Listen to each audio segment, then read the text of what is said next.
Siamo qui questa sera per cercare di metterci in contatto con lo spirito che sembra manifestarsi all'interno di questa stanza. Come potete vedere qui abbiamo una fiamma, con questa fiamma di questa candela cercheremo di metterci in comunicazione, di comunicare, aprire una specie di portale attraverso un qualcosa ignoto per cercarsi appunto di vedere se riusciamo a far manifestare queste presenze.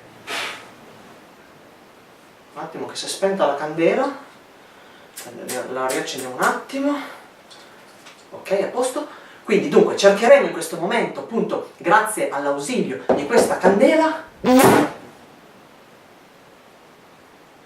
Qui c'è qualcosa di tremendamente strano. Se c'è qualcuno all'interno della stanza che vuole mettersi in comunicazione con me, mi dia un segno, batta un colpo. Cagalera.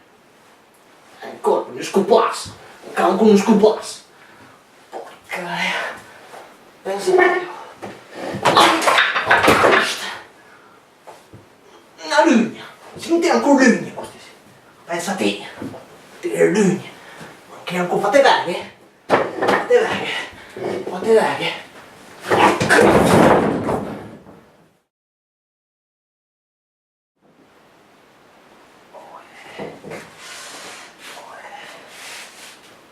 Aspetta, non andai via, lui aspetta un'altra volta. Lui so già, si è capito che cosa di strano, eh? Oh, ok, ritorna. Ah, Cassius. Sì, però anche te cambia disco, sì, vai, vatta a piantare qui, va, ciao.